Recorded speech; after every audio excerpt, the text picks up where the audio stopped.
Hello, let's talk about pharmacology today. Sharing my screen with you. All right. So a little bit about pharmacology and the emergency medications that we use in this next presentation. Probably about an hour long, I would imagine. So let's take it away. So today we're going to talk about medications, what they're used for, and what they're inappropriately used for. We're in a lot of the medications we use are designed to help our patients. However, these medications can also harm our patients. So we need to identify that, recognize that, and prevent that to the best of our ability. So what is pharmacology? Take it back to the basics. Pharmacology is the study of drugs and medicine and how they're used. And pharmacodynamics are how the medications work on the body. So talking about specific terminology. So absorption, this is the process of which medications travel through tissues in the body and into the bloodstream and back and forth. So getting more into definitions of this. What is an agonist? An agonist that causes stimulation of the receptors in a cell. So it binds to a receptor. This can block other medications. Classic example of this is the medicine we give for opiate overdoses, the Narcan. So it blocks that opiate from going out. So what is the action? The action's what we're giving a medication for to obtain the desired effect on a patient or more broadly on the human body.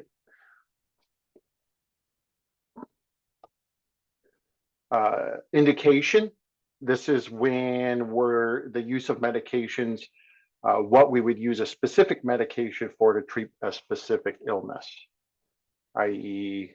why are we going to use albuterol for an asthmatic or somebody having a bronchospasm?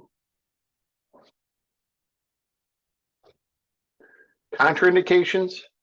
These are when we should not give the medications.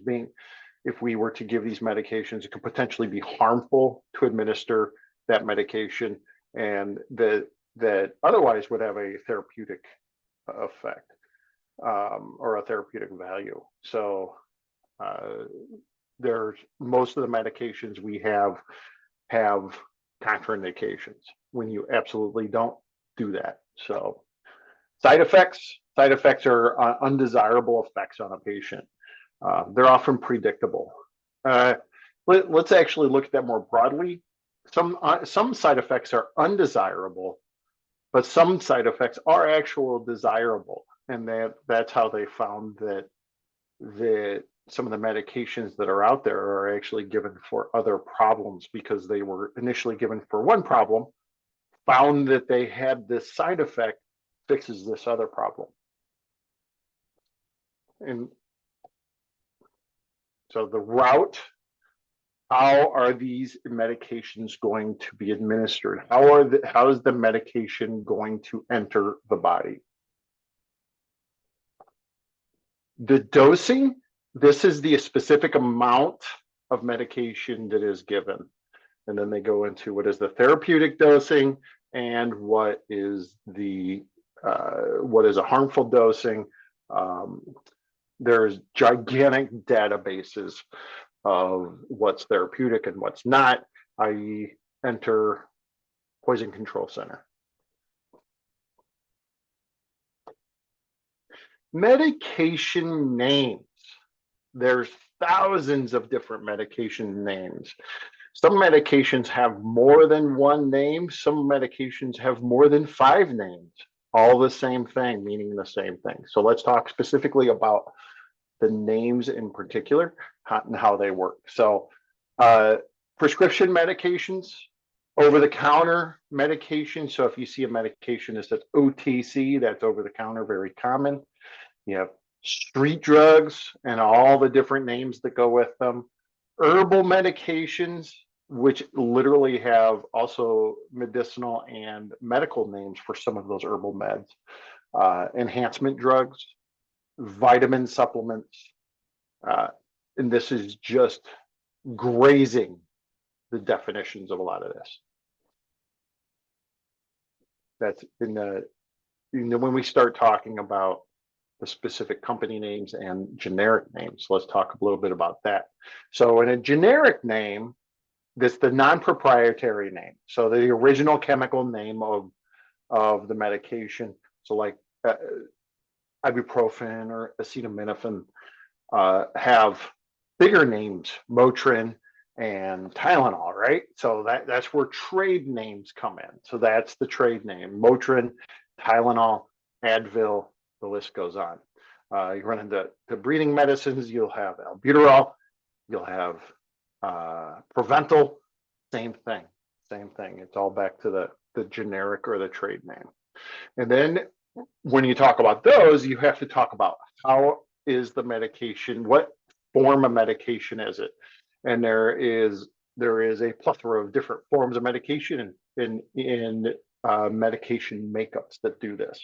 So we have the basic forms are tablets and capsules,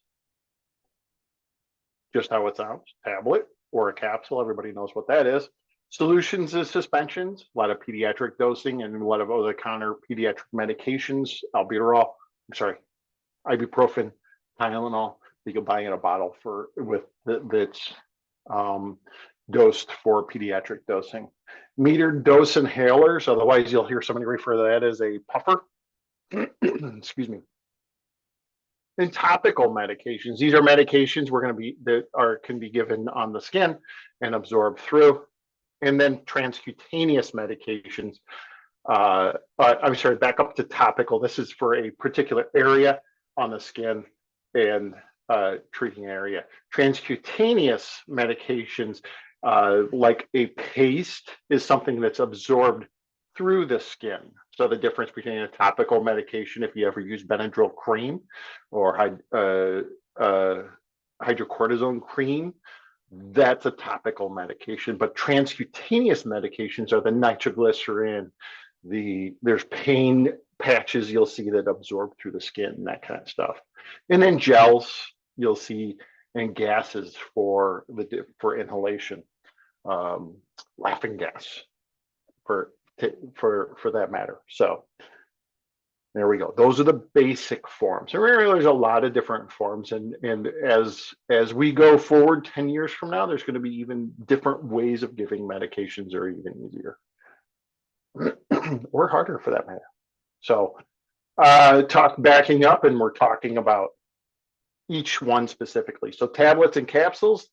Capsules are gelatin shells filled with powdered or liquid medications. Tablets contain materials that are mixed with medication and compressed. So this is where we start to run into problems, especially with tablets. For somebody who says, "Oh, I'm not allergic to that medication," sometimes people have a reaction to what the medication is made with. So it might not be the medication, but it might be what it's made with. What else is in that cream besides the hydrocortisone or whatever you're doing. So and then capsules, some of those capsules actually can be broken apart. And here's the kicker, look at the picture. They're really pretty, they're really bright. Kids love those things. So if you don't have kids in the house, great. If you do, these should be up high and they should be locked up. If you have kids visiting family members, grandparents, whatever, that have prescribed medications in the house, make sure that they are in a safe place too.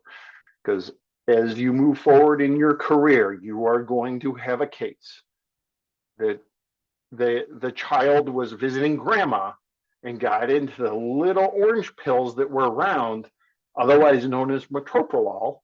And for some reason, the kid is very sick because of this. They have cardiac symptoms. It's really strange. So bradycardia, hypotension. So beta blockers are not good for children. Excessive amounts for adults are also not good. So keep that in mind. when you get into toxicology and start talking about those topics, this is where that will come into play. And there's toxidromes for all sorts of stuff. And then, all right. And then solutions. Then we talk about solutions as a liquid mixture of substances. So here you have what the substance is that the medicine is in for it to be delivered. So this does not separate by filtering or letting it stand. So it's already liquid form. It's not going to separate. It is what it is what it is. So nitro spray is what we have here. That's in a liquid form that when we spray it, it aerosolizes, as they say, and it sprays into the mucous membranes of underneath the tongue. So in the sublingual area. And then solutions as suspension, this does not dissolve well in liquids. This will separate if it stands or it may be filtered. So they need to shake these every time they give them. So it takes all of the mixtures that have separated and remixes them in, but they're not dissolved. So it's just an easier form. Here we have penicillin on the picture. This is probably for a pediatric dose because I don't know if you've ever tried to have a 3-year-old take a pill before. It's not very easy. Let's rephrase that. It's impossible. So metered dose inhalers, MDIs, you'll hear them called. You may hear them called the puffer. These are liquids or solids that are broken into small droplets or particles that may be inhaled. So MDI directs substance through the mouth into the lungs, and this delivers the same amount each time. If you happen to hear a snoring in the background, just to show you, my foster dog is sound asleep in the back 40 there. Nothing to worry about, nothing to see. We're moving on. Here we go. So topical medications. Topical medications are the medications that are, I'm going to pause for 1 second.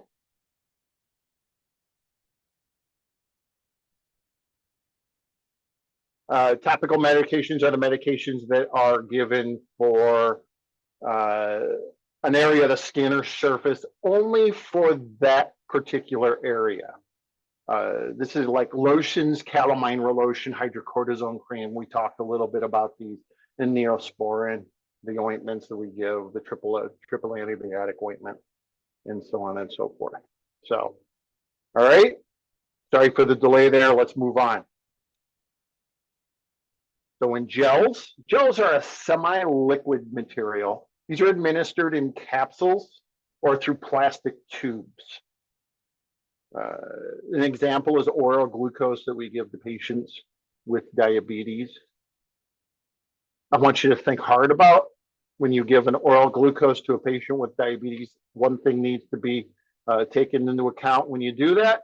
More to follow. I want you to think about what that is. So routes of administration. Everybody had to do this with a dog before, and it's so much fun. The dogs love it too. So we foster a lot of animals a lot. Yes, we have to deliver medications like this often. Makes me an old pro in the ambulance. All right, routes of administration. We have enteral, medications enter the body through the digestive system, Parenteral medications enter the body by any other means. So in the enteral, it's entering through the digestive system. So some medications we actually can give PR or rectally. Yes, I know, shocker. We do carry medicines on the ambulance. We can do this up in the ALS level. We can deliver Versed and that kind of those items via rectal PR for pediatrics. Oral routes. Think of the medicines that you can give oral. Our oral route is digested or enteral. and has a slower onset. The ones that we can give, well, we'll talk about something like this we don't give on the ambulance. However, take a medicine like aspirin that you do give on the ambulance, you are delivering this way. So this is the ease of access. There's a certain comfort level for people that can take medicines orally.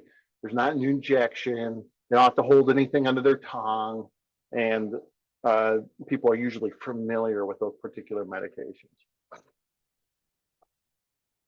The disadvantages, this could be affected by foods that are already in the digestive system or in the stomach. Stress or illness, somebody that doesn't have good absorption for their digestive system.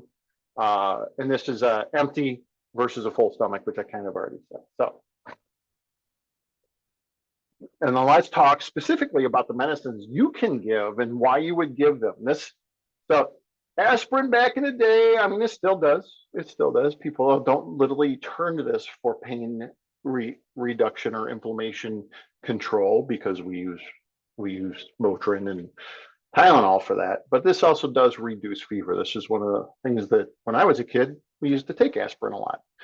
But we do give aspirin in that chest pain patient, an ischemic chest pain, somebody having chest pain related to their heart, because it inhibits platelet aggregation.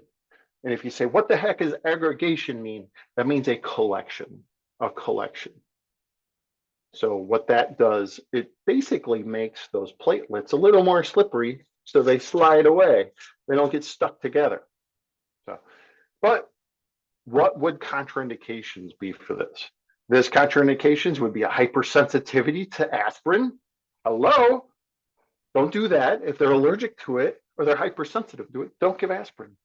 If they have liver damage, they have a bleeding disorder, they have asthma, asthma, used with caution, because aspirin is truly a life-saving medication when it comes to cardiac chest pain, because it could stop an MI in its tracks.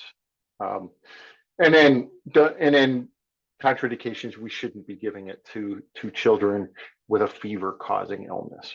So on the BLS side of things, if somebody does have asthma, that is something that is a contraindication for you, and it's a consideration that you may want to involve dad, otherwise known as medical control, if you're going to do that. So dosing for aspirin, 324 milligrams PO. This is important that they chew the baby aspirin up completely. So I always say chew this for 30 seconds before you swallow it. And then they do. Can I have a glass of water? The answer is no. They can't have a glass of water. Is it because we're mean? Yes. No, it's not because we're mean. It's because that if any procedures need to happen at the hospital and they need to not have anything in their stomach, better to just have aspirin in there that gets absorbed like that, opposed to fluids and everything else that they could potentially aspirate. So we don't want that. So aspirin, 324 milligrams PO. We'll talk a little bit about the protocols at the end of this slideshow. So oral medications, oral glucose. Obviously, we're going to give that for somebody that's hypoglycemic. Glucose is the sugar that cells use for energy. This treats hypoglycemia, right? So that's where if you work in an agency that can do blood glucose draws, you should. If they're hypoglycemic, which you'll talk more about in endocrine, you should treat them for the hypoglycemia. Contraindications. If a patient cannot hold this in their hand and follow directions to take it and swallow it, you should not give it to them.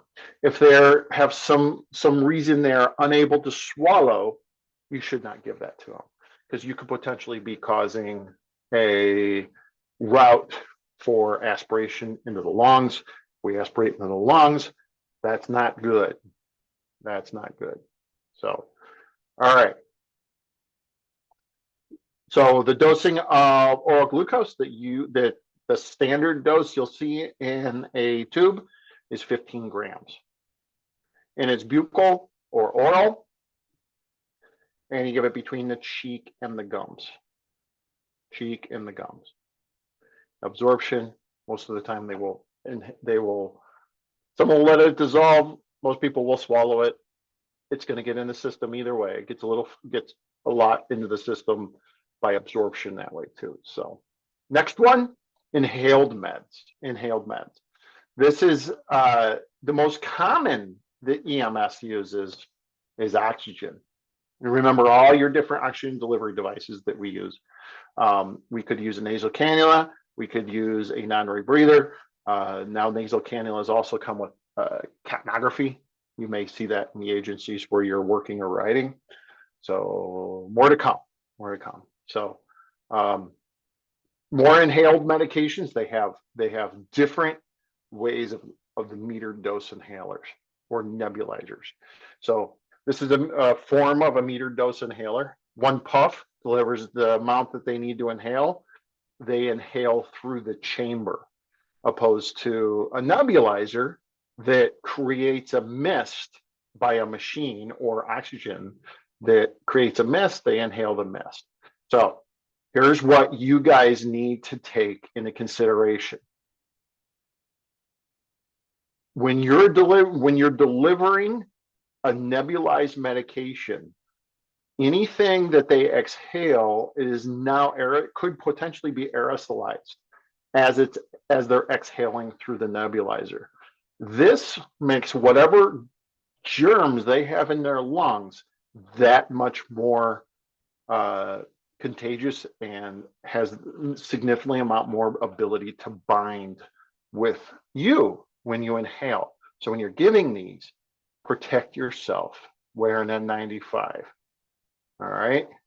If you're suspecting COVID, if you're suspecting anything communicable, make sure that you're wearing all of the PPE that is appropriate for droplet. So your gown, goggles, hair covering, and N95. So, but back to it, I digress back to the aerosolized or the inhaled meds. This is a liquid turned into a mist or a spray, like we talked about. This is a rapid delivery right to where your body needs it, right to where the reaction's happening as the alveoli. And it causes a rapid absorption. Different albuterol being a medication that you can give. When are we going to give this? We're going to give this in wheezing, difficulty breathing. This is going to be, usually you'll have it in a little plastic ampule. Twist the top off, squirt it into the nebulizer, and that's 2.5 milligrams in 3 mLs. And then you run that, depending on your nebulizer, you run that at 6 to 8 liters per minute with O2. You have to create the mist. Most nebulizers will tell you exactly what it's supposed to be delivered at on the packaging. So if you have a breath actuated nebulizer, like a lot of agencies do now, that has a filter that's built in, so when they exhale, they're not exhaling the critters that are living in their lungs into the room. You are protecting yourself. That runs at a little bit higher. That runs at 8 liters per minute opposed to 6 liters per minute, like the little guy here has running. So a lot of people will run them with a mask. If it's tolerated, they should be using the pipe, the tube with the bite on the end. Just it helps to get the correct dosing in and a higher dose in exactly what they need.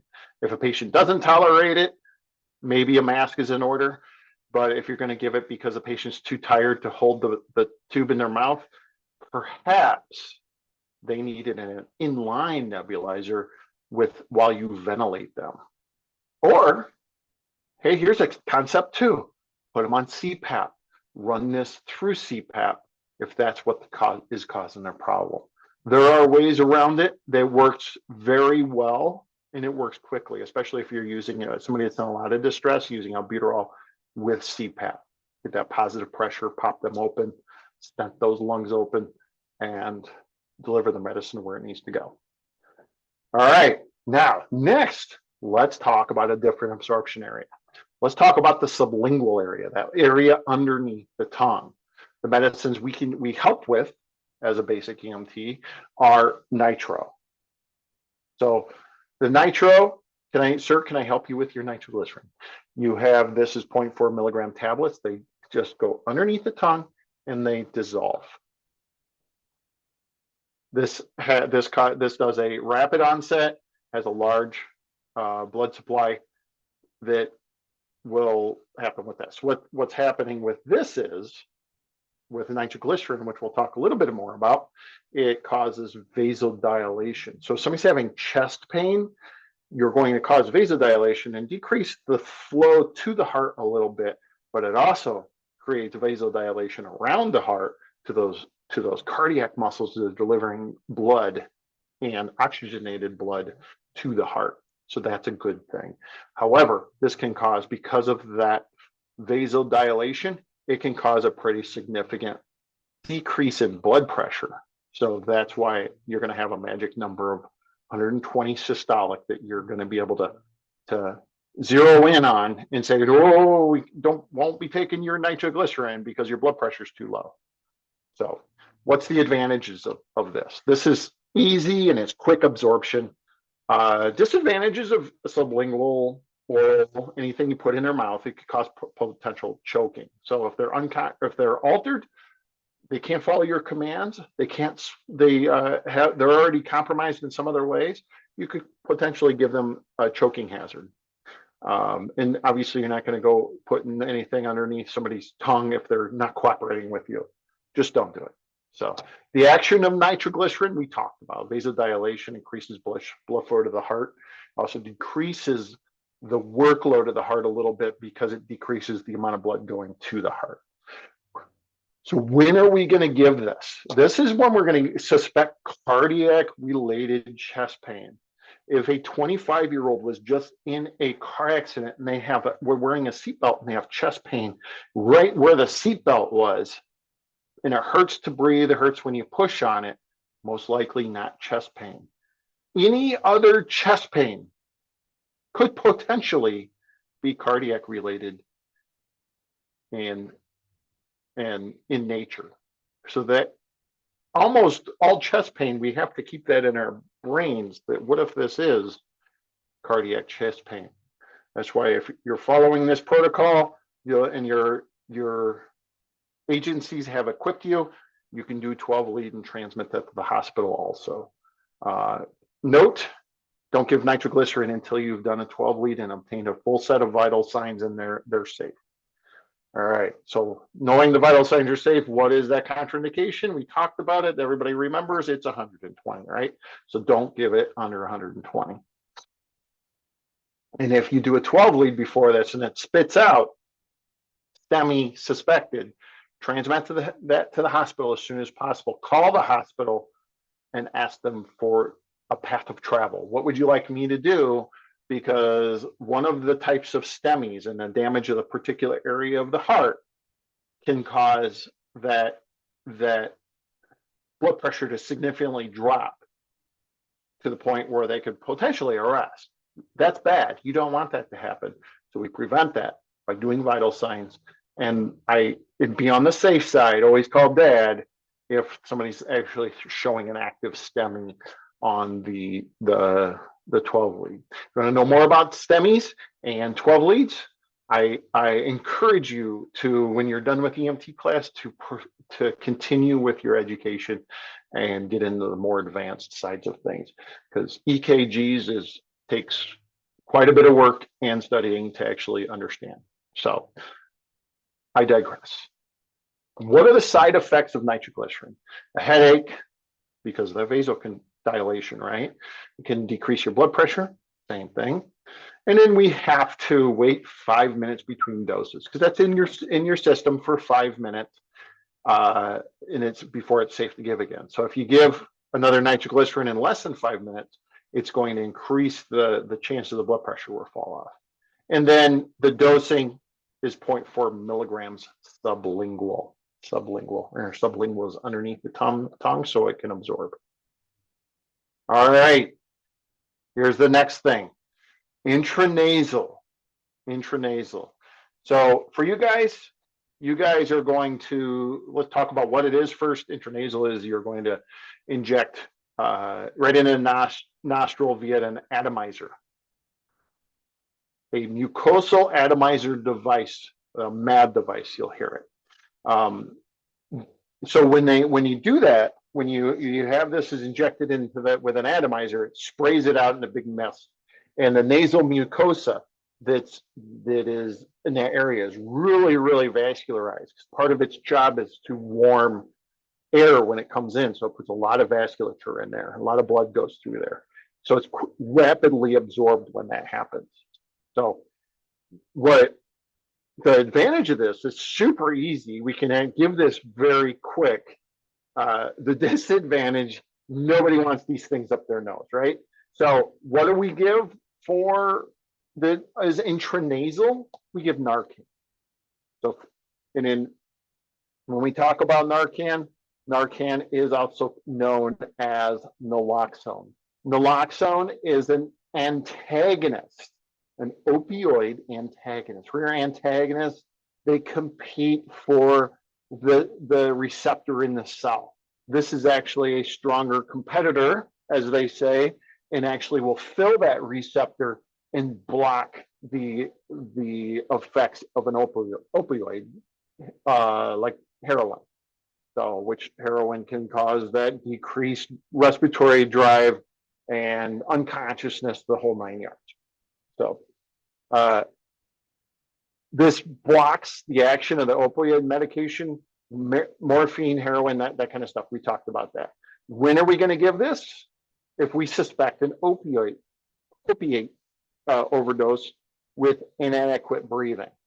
So if you're looking at somebody and they're lethargic, however, they're breathing well, we can hold off.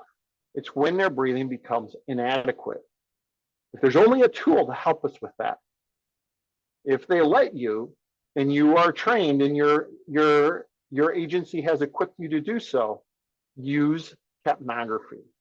The numbers are a perfect indicator, and they will tell you quickly if the patient's not breathing appropriately or adequately. So if they're inadequately breathing, that's the indication. So contraindications, hypersensitivity. The only time you're going to tell somebody tells you is they're hypersensitive to Narcan is if they've had it before, and a lot of times they don't want it because when they came out of their overdose, they had withdrawal symptoms. So that's something to keep in mind when you're doing it. So when we're delivering it, you're delivering 2 milligrams of a mist, as you see on the screen here. So you're gonna put an atomizer on the end of your syringe. You're gonna press hard, press fast through the syringe so it sprays out nice big fine mist. Up in the nose, you're gonna do half and half, one on each side. So insert the atomizer device in a nostril, 1 milligram per nostril. And then support their airway. I can't stress that enough.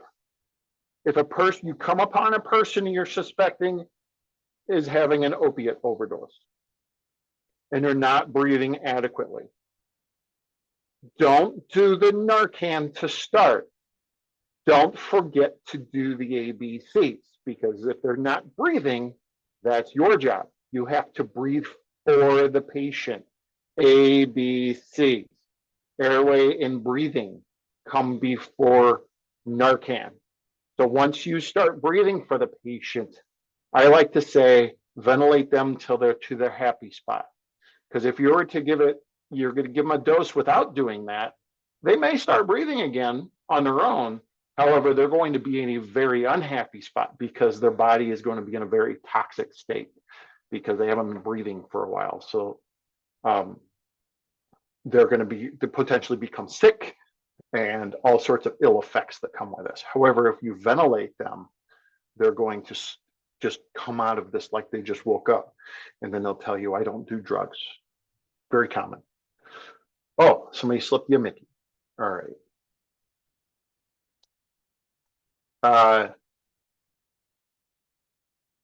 And then keep in mind, if they start having signs and symptoms of drug withdrawals, expect to see that. People might become violently ill. People may become violent.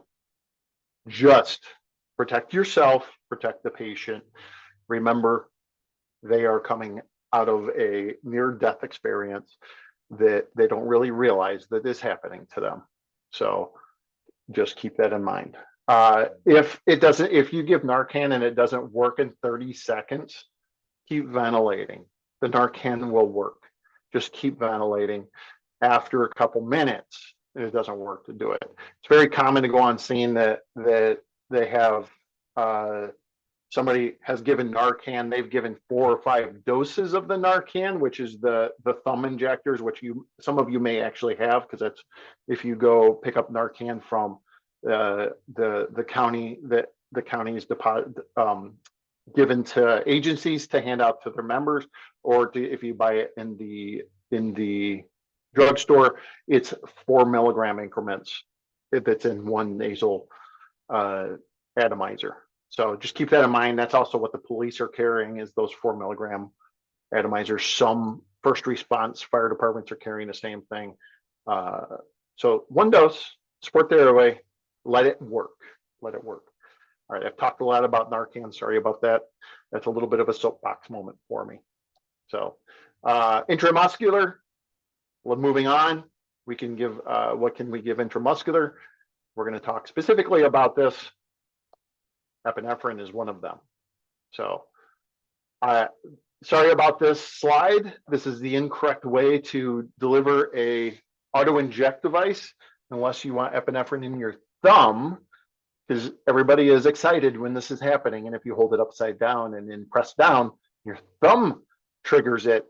Your thumb's getting a nice dose of epinephrine, which can cut the circulation off to your thumb and potentially make you lose your thumb. So keep that in mind.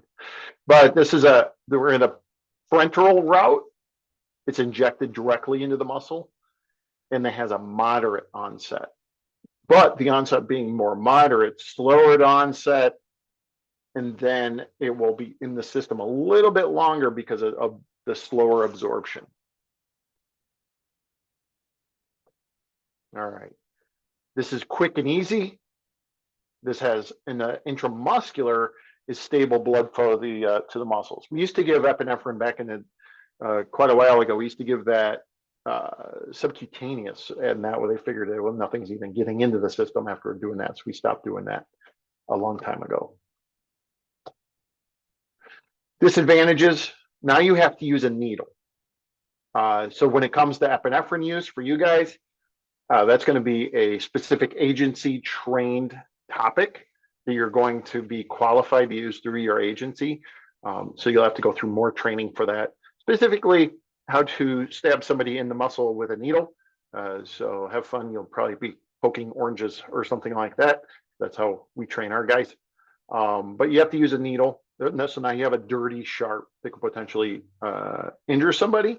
It also can cause pain to the patient, cause an open skin on the patient, which can lead to infection. And then for especially younger patients or patients that don't like needles, fear and pain, we don't want that. Epinephrine, why are we giving this? This is sympathomimetic. So what this is going to do, this is going to activate that adrenaline, that fight or flight response.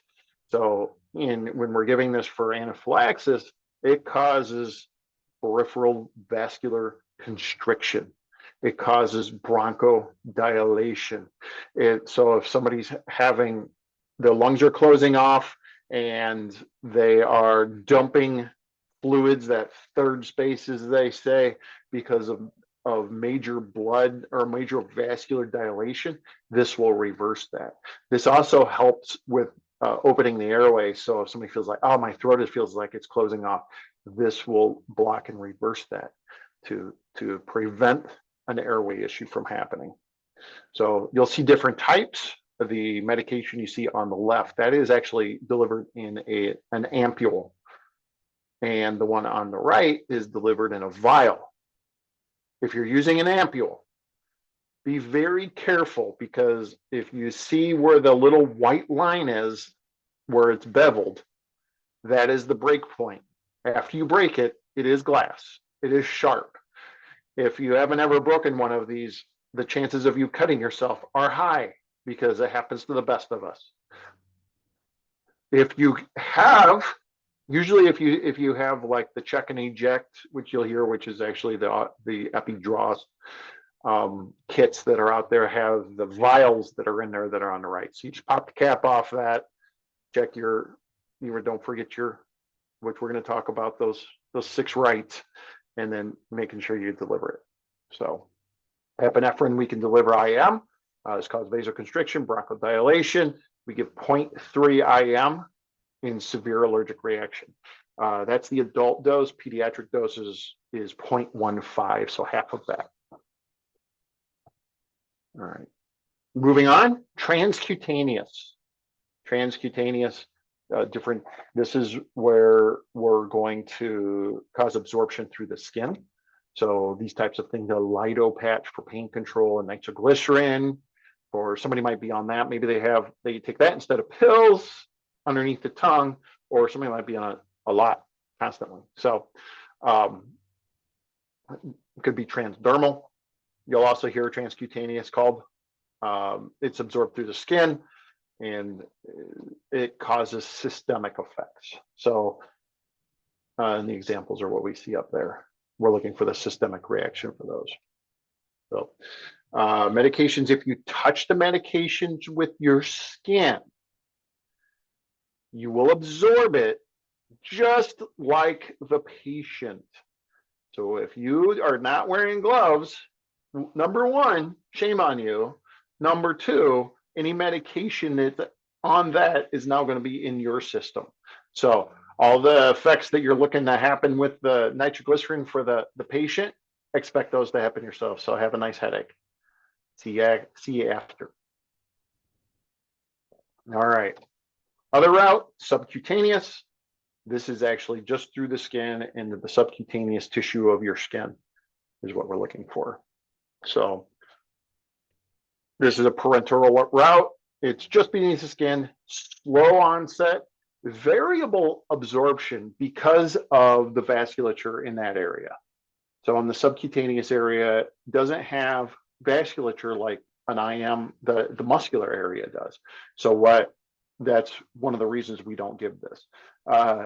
You'll see if you ever receive a PPD for tuberculosis testing, this is the route we do because they're looking for a skin reaction. They're not looking for the absorption.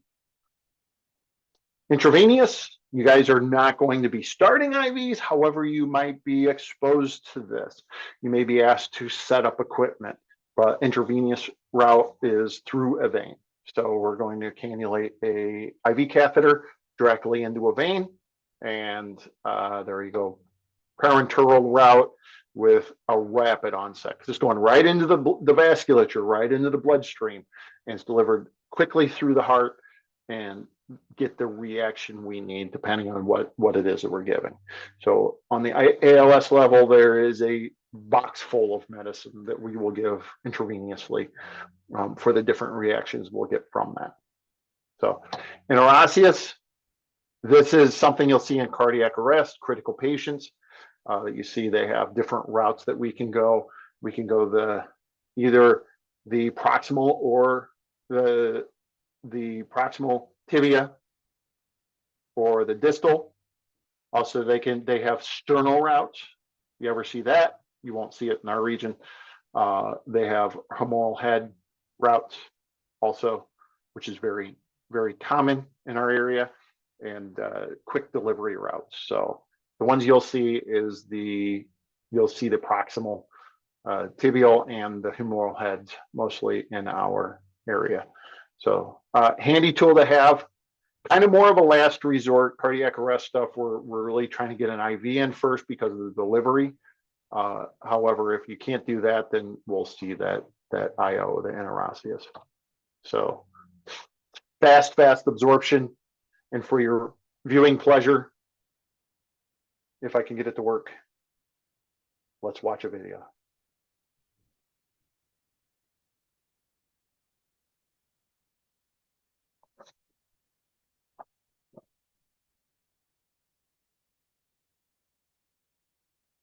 So in this video, he is going to get a Sternal IO. I was going to put the video with the tibial IO, but he screams so loud that I didn't want to torture you with that. And this one has no, I don't have the sound attached to this, just because there's some language in here also.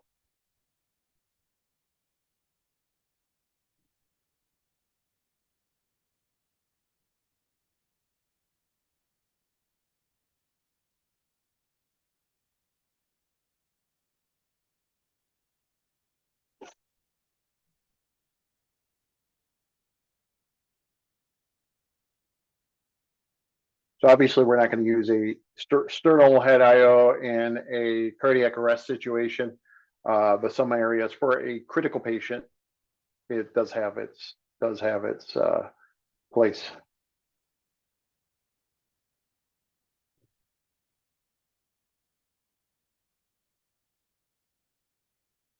Right in the angle of Louis. Here it comes. Oh, couldn't do it on the first one.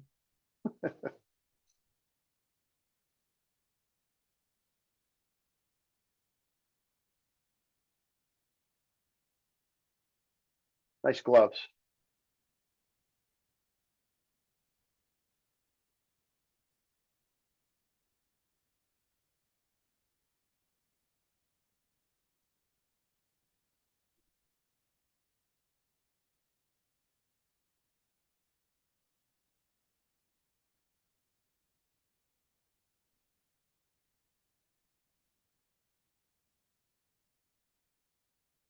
He's taking it like a champ. The injection of saline is the most painful part of an IO.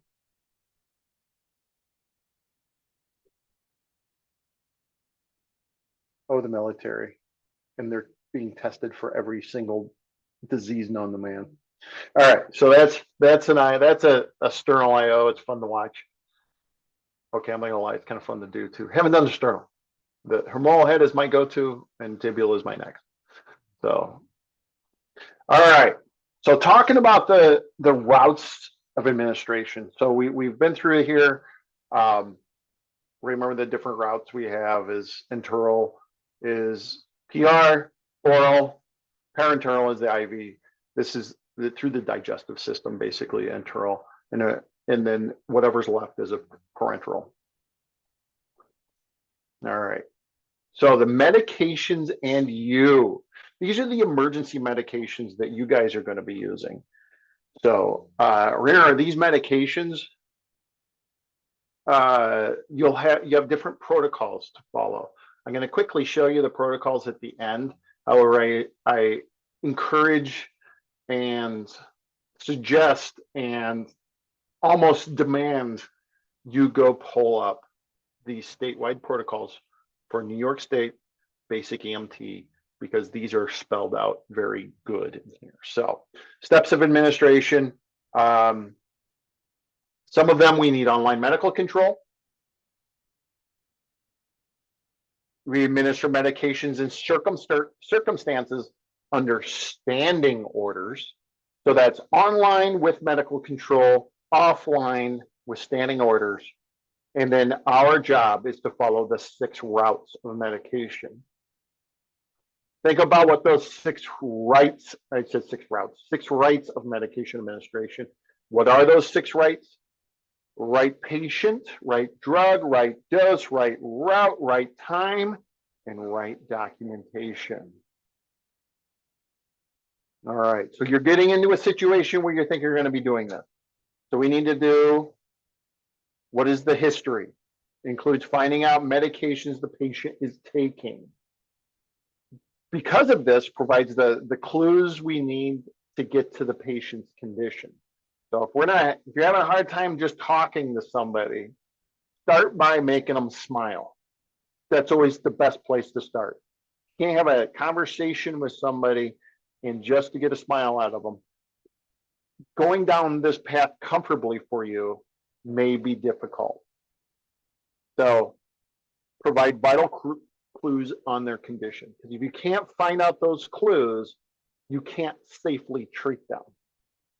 So You need information on their underlying conditions. So what is their past medical history? And back to the top, what medicines are they taking for that condition, that history? This will help you guide your treatment, and it's good, useful information to relay to the emergency department or to whoever's taking the patient from your cookie crunchers, your hands. Because that's the ultimate goal of EMS, is to make our problem somebody else's as soon as possible. So real quick, I'm going to show these to you. This is definitely be extremely familiar with these protocols, because if you're not familiar with them, you can get yourself in a whole world of trouble.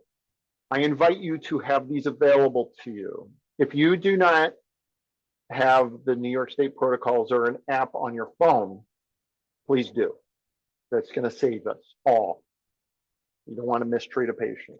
So, cardiac arrest, what are we doing? ABCs, I'm sorry, not cardiac arrest, cardiac related problem. Cardiac arrest, that's a different animal. We don't want to, we want to prevent that. That's what this is talking about here. So, so remember, what are you guys going to do?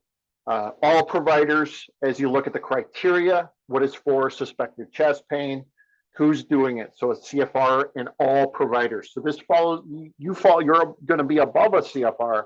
So we're going to give airway management always, oxygen therapy always, and an aspirin, 324 milligrams PO. If somebody says, I already took my aspirin, ask them, was it chewable baby aspirin? And they say, well, it was chewable. Ask them what it tastes like. If it was horrible and didn't have any good flavor, like orange or grapes, probably wasn't it. Give them 324 more milligrams of it. You're not going to hurt them. You're going to help them. If it is enteric coated that they took, it's not going to work in an emergency setting. So if you're equipped, get a 12 lead and transmit that to the hospital. And if you're going to meet up with ALS, give them the printout of that 12 lead, and then document with that 12 lead when in your chart when you do it. So for patients with a STEMI, and medical control says yes, this is a STEMI. If it's got it, this person has to be transported to a appropriate facility that can do cardiac catheterization. So in our area, that's St. Joe's, Crouse, and Upstate. St. Joe's, Crouse, and Upstate. Those are the ones. Definitely give plenty of notice to do that. If you can get patient information to them also by adding that onto the EKG through your monitor, please do so. It helps them pull that information. If the patient requests, assist the patient with his or her prescribed nitro. 3 doses, 5 minutes apart. They have to have a systolic above 120. Is a person going to remember to request, can I take my nitroglycerin? Sometimes, but sometimes when you say, hey, I see you take your nitroglycerin, does this feel like a medicine that you would take it for? Yes, it does. Would you like me to, are you requesting that this needs to be that? You need to maybe phrase it to the fact that the patient is requesting that happen. You can't deliver it unless that request is there. Keep that in mind. So medical control, you can call medical control at any time. If you have any questions or apprehensions, call them at any time. But if you want, you definitely have to call them if you want to give more nitro, and if you need consultation. Because it might be, I'm not sure, they want to go to community, they're demanding to go there. However, that's not appropriate for them. And then always go through the key points when you read these. So ABCs, vitals, become hypotensive, treat for hypotension, right? So treat them for shock. Place some supine, keep them warm. Aspirin should not be enteric coated. The patient may have been advised to take aspirin prior to arrival at the emergency department. This is what we talked about. You may give an additional dose. Consider a 12 lead. Transmit that. But you can do a 12 lead on cardiac symptoms. It doesn't need to be chest pain. So if somebody says a sudden onset of dizziness, weakness, nausea, uh, uh, cold sweats, diaphoresis, you can do that. Don't hesitate. And just remember, a lot of these are if you are equipped and qualified through the agency you work for, because this is a lot of these protocols that we talk about are agency specific because they need to be approved by that agency's medical director. And then once the medical director goes through it, each of those things, like CPAP, for instance, we have to put them through CPAP training. When do you give it? How do you give it? What's a safe way to do it? Same with Narcan, all those things. All right. So protocol for difficulty breathing, asthma, and wheezing. So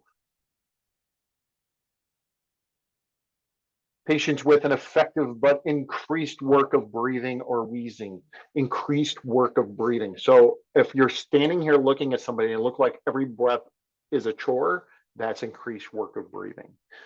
So this excludes traumatic causes of dyspnea. They have chest injury. Or if they're short of breath because they're hypotensive and they're trying to compensate, keep those in mind. And then pneumothorax.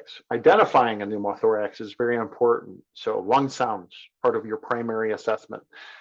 Do they have lung sounds? Are they absent? Are they effective?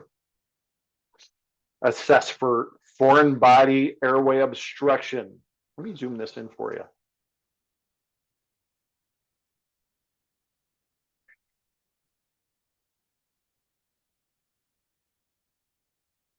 Okay, that didn't work. Okay, I guess we will go over to here. There he goes. She's OP. All right. So where were we? The foreign body, ongoing assessment, respiratory arrest failure. Don't be caught by a respiratory distress patient that suddenly becomes a respiratory failure.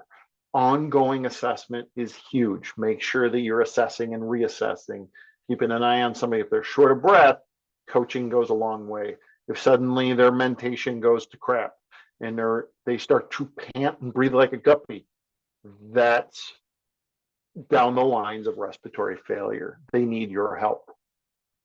Oxygen, where this is CFR in all provider levels. Assist as appropriate. We'll come to that. I have that one on here too. And if they're wheezing, give albuterol. Use oxygen-powered nebulizer devices. So you guys are going to be using a tank most likely. May repeat a total of 3 doses if the symptoms persist. Hopefully you're at the hospital or you've turned this patient over to somebody by them. If you're giving medications to a person, they're calling 911 for a reason. Means that one, if they're short of breath for a reason you can't put your finger on, I ran out of my medications is one thing, but my medications aren't working for me is another. My medications aren't working for me. You need ALS or you need to get them to the hospital. All right. So, and if they're in severe distress, epinephrine. Epinephrine, and it's related to asthma. Epinephrine's in isolated like that, and they're young enough, is not going to necessarily be appropriate for all patients like it is in anaphylaxis, because you're looking for just that one systemic area of the lungs to cause bronchodilation. So we don't want the full body thing because they're not having this issue, they're having a respiratory issue. And you can cause heart attacks and all sorts of bad things. So medical control, additional albuterol, epinephrine. Keep in mind that wheezing does not always indicate asthma. Consider allergic reaction in the airway. Allow the patient to maintain a position of comfort. Sit the patient up. Please sit the patient up and keep them calm. Don't agitate them. So observe airborne and droplet precautions. We talked about this Protecting yourself is huge. Longevity in this career is going to be based on that. All right. So do not delay transport to complete medication administration. Start them where you find them, move them to your rig, get them out to the hospital, turn them over to the ALS, whatever you got to do, get them to the hospital. And remember this, a lot of these are agency specific because of the medical control or medical director approved stuff. All right. Moving on to the pediatric side of things, kind of the same stuff. Ongoing assessment, position of comfort, keep them sitting up, right? Supplemental oxygen. So position of comfort with kids is also going to be, you might have to adapt how you deliver oxygen. This might be to the point where you have to deliver blow by. Assist them with their own asthma medications. You'll see that resources, you'll see that protocol in here again. There's another one, facilitate transportation. You guys administer albuterol, same thing, you can do that. However, keep in mind, you might have to work hard with a kid to get them to actually take this. This is one that might have to also be delivered blow by. Protect yourself. We're an N95. Is if the patient's in severe distress, epi, same thing, right? Older peds patients consider CPAP for the EMT. And that goes for the adult also. I don't remember if it said that on there. Yeah, always consider CPAP. Yes, it says it right down there under the EMT. Consider CPAP. CPAP is a huge, huge plus that we can help patients. This could be airway obstruction, pulmonary edema, under 2 bronchiolitis. Don't forget RSV now. They got the triple demic going around right now. So all that stuff is communicable and it will pass over to you. You don't have any symptoms, you're going to take that home to your family. So please take care of yourselves. So here we go. We talked some about this. Let's get into it. Only administer Narcan to patients of suspected overdose of opioid overdose with hypoventilation. So slow or ineffective respirations. Remember that. We have tools that can help us down that path. Looking at a patient, if they look like they're breathing ineffectively, help them. Start with the airway. Ventilate, ventilate, ventilate. Give them medications and continue to ventilate. The medications don't work immediately. They have to have time to absorb and then to target in the area where they're going to work. So EMTs, ABCs, vital signs, airway management. Please check the blood glucose level if you're equipped. If you could do that. If they have a needle sticking out of their arm next to a funny looking orangish red liquid in the syringe, you can go ahead and probably give some Narcan. They're going to need a glucose taken eventually, but in this situation, you can make clinical decisions and when you do this because of the information that's presented to you. If you just don't know, yes, please start with glucose. If you're like, I'm 99.9% sure because there's a needle sticking out of his arm, go for it. Have fun with it. Knock yourself out. So, but if you check glucose and it's going to take you down another path, altered mental status. Talk more about this when you guys talk about endocrine, if you haven't done such yet. So determine when they took the opiate and also how much they took.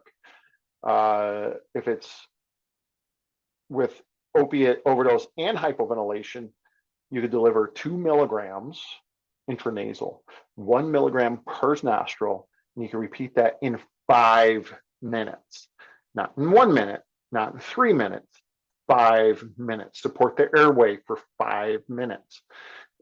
9 times out of 10, they will wake up in that time.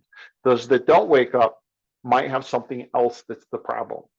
Or what they took is just not responding to it's more powerful than the Narcan you're trying to block its reaction with. So in a pediatric patient, administer Narcan 1 milligram intranasal, 1 milligram, so half in each nostril. If you have a pediatric patient that is an adult size, take that into an account. All right. But if you give half on an adult in each nostril, most likely it's probably still going to work. So that's okay. But just remember your dosing in your black and white print. So key points: hypoventilation is when you're giving the Narcan if you're suspecting it.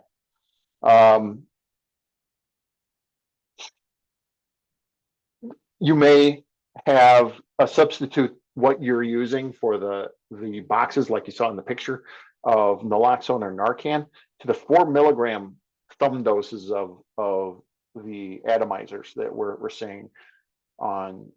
A lot of you may have those in your kits. If you're, as you're moving forward, you'll get those. But then you're going to go with those, you're going to go 4 milligrams literally up one nostril.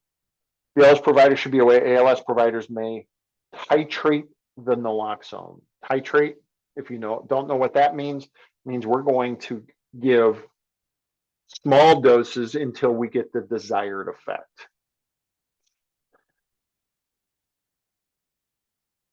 If you have a high suspicion of opioid overdose, the provider may administer naloxone prior to checking blood glucose level. Hence, okay. You know, I see a needle sticking out of his arm. I say that sort of to be funny, but sort of not, because numerous that I've been to, I'm sure if you look at other EMTs and paramedics have been doing this more than a day, they probably have too. It's common because they're in the middle of giving themselves the dose and they have overdosed themselves and caused this problem. And then if you have an intubated patient, I don't know if you ever will, you probably don't want to give them Narcan because you're going to wake them up. They're going to come out of their situation and be intubated. And the sedation that the opiate was causing is going to be gone, and you're not going to like you very much. And if they can't do anything about it, it's going to cause them undue suffering. We don't want to cause undue suffering. All right, moving on. Almost done. Here we go. So anaphylaxis. Anaphylaxis. This is where we talked a lot about it. This is going to be the one that will kill you. And I put this in here. All of these protocols are about medication delivery, the emergency medications we have. So this is a rapidly progressing, life-threatening allergic reaction, not a simple rash or hives. This is rapidly progressing. So you're starting to see vascular involvement with blood pressures dropping, your respiratory compromise. Think about what's happening in the body in that systemic allergic reaction that causes anaphylaxis. We have the pediatric and we have adult. So we're going to talk about adult. Airway. Positioning is great. Assessment, a respiratory arrest and failure. Please refer back to that. That's huge. You got to recognize that. You got to recognize it early, and you got to recognize it quickly. Airway management is severe respiratory distress, facial or oral edema, and or hypoperfusion. Remember, if somebody's saying it feels like my throat is closing, in my opinion, which might actually be a fact, somebody says my throat feels like it's closing, that sounds like an airway compromise in the process of happening. So I treat it. You're gonna save the person from actually having an airway compromise. If the patient has a history of anaphylaxis and has exposure to allergen developing respiratory distress and or hyperperfusion and or rash. So auto-injector, if they meet the first criteria, administer epinephrine via the auto-injector, which is 0.3 epi in an EpiPen if they're greater than 30 kilos. Keep in mind, don't put your thumb over the end of the device, because if you're holding it upside down, you have your thumb over the business end, you're getting epinephrine in your thumb. That's not good. If you have, again, auto injector, so history of anaphylaxis, exposure to the allergen, and is developing distress, you can give the EpiPen. It doesn't improve within 5 minutes, may repeat the epinephrine dose. So that's CFR and all provider levels. You guys, on a basic EMT level, you can do syringe epinephrine instead of the auto injector. If patients are wheezing, albuterol, right? Via nebulizer, may repeat a total of 3 doses. So you can also go down that wheezing patient protocol also, if you need to do that.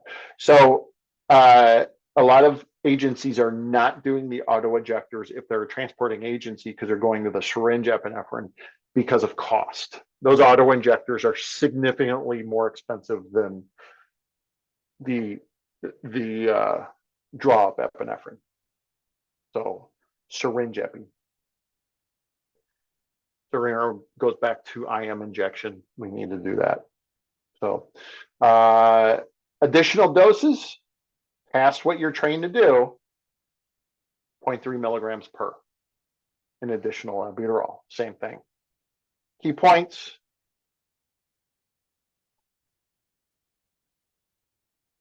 So just because a person hasn't had anaphylaxis doesn't mean they're not going to have the developing of it. Do you have a history of this? No? Well, you're having it now. So this may be present with shock associated with GI symptoms.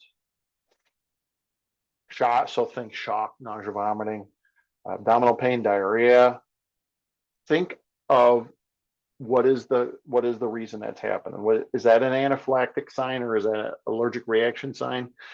Keep that in mind. That's because the body's trying to protect itself by emptying whatever allergen is in there, whatever hazard is in there.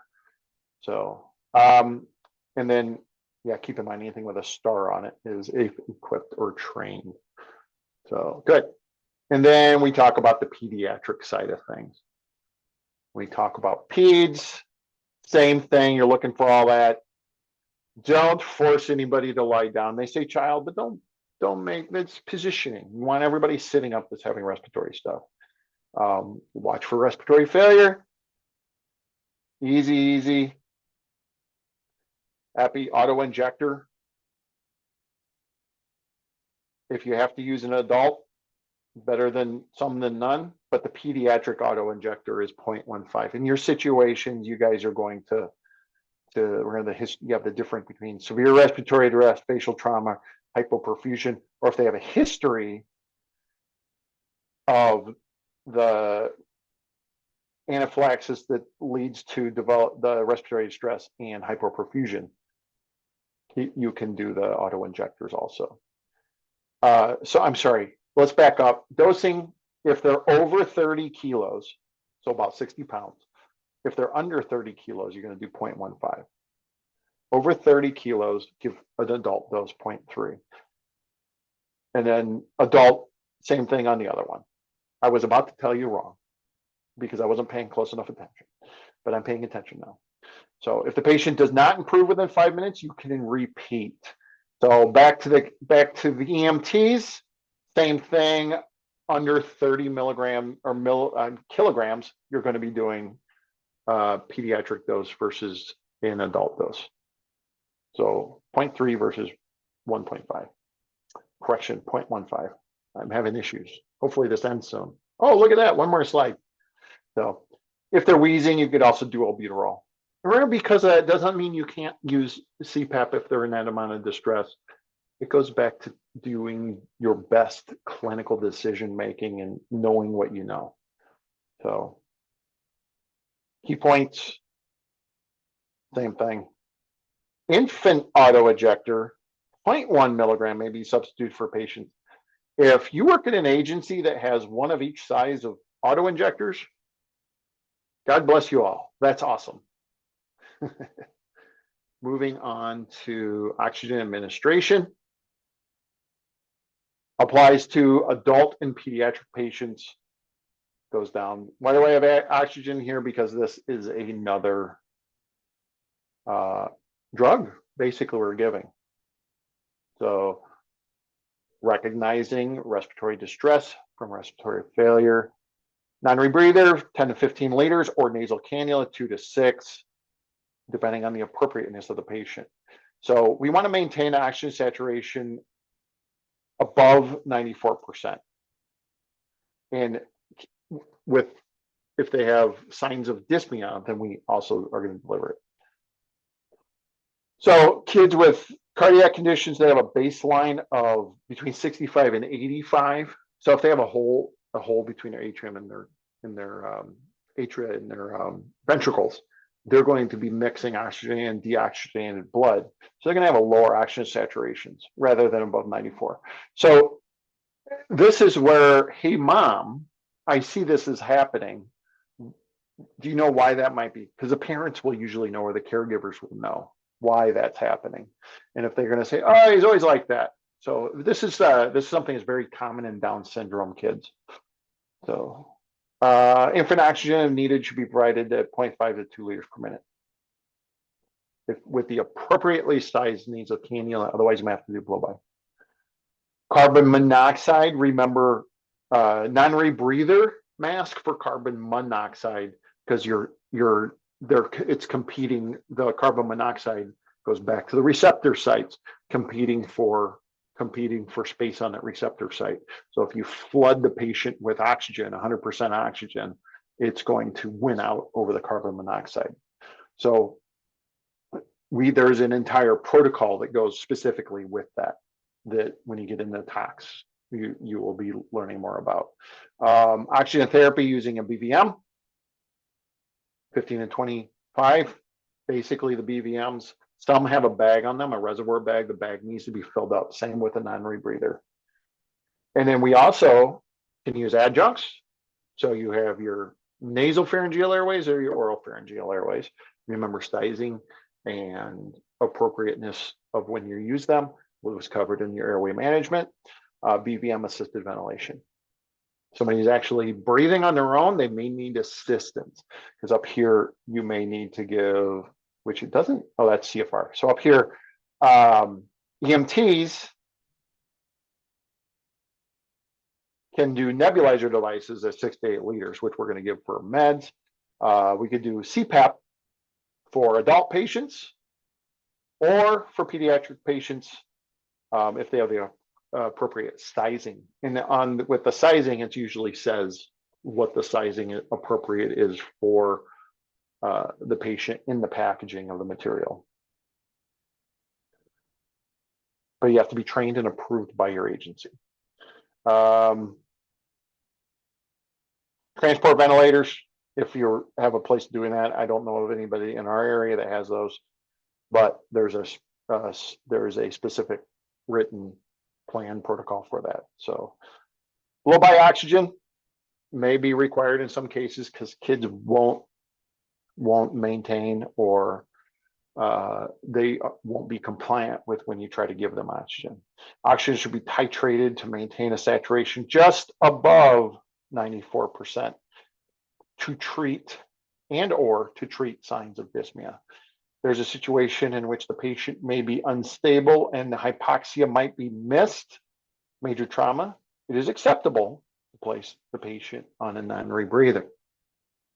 So if you have the big problems, when we used to walk in and see every time there was a BLS response, every patient would be on a non-rebreather if they had toe pain or if they were have a significant respiratory distress.